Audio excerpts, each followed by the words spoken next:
Lecture de la lettre de saint Paul apôtre à Tite. Bien-aimé, dis ce qui est conforme à l'enseignement de la sainte doctrine.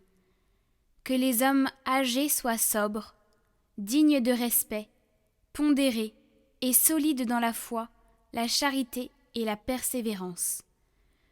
De même, que les femmes âgées mènent une vie sainte, ne soient pas médisantes ni esclaves de la boisson, et qu'elles soient de bons conseils pour apprendre aux jeunes femmes à aimer leurs maris et leurs enfants, à être raisonnables et pures, bonnes maîtresses de maison, aimables, soumises à leurs maris, afin que la parole de Dieu ne soit pas exposée au blasphème. Les jeunes aussi, exhorte-les à être raisonnables en toutes choses. Toi-même sois un modèle par ta façon de bien agir, par un enseignement sans défaut et digne de respect, par la solidité inattaquable de ta parole, pour la plus grande confusion de l'adversaire, qui ne trouvera aucune critique à faire sur nous. Car la grâce de Dieu s'est manifestée pour le salut de tous les hommes. Elle nous apprend à renoncer à l'impiété et aux convoitises de ce monde, et à vivre dans le temps présent de manière raisonnable, avec justice et piété, attendant que se réalise la bienheureuse espérance, la manifestation de la gloire de notre grand Dieu et Sauveur Jésus-Christ. Car il s'est donné pour nous, afin de nous racheter de toutes nos fautes, et de nous purifier pour faire de nous son peuple, un peuple ardent à faire le bien.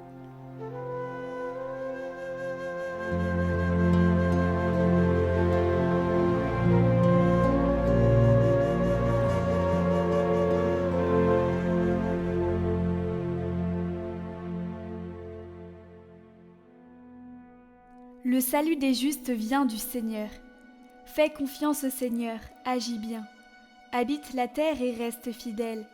Mets ta joie dans le Seigneur, il comblera les désirs de ton cœur.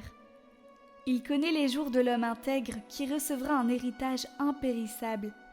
Quand le Seigneur conduit les pas de l'homme, ils sont fermes et sa marche lui plaît. Évite le mal, fais ce qui est bien, et tu auras une habitation pour toujours. Les justes posséderont la terre et toujours l'habiteront.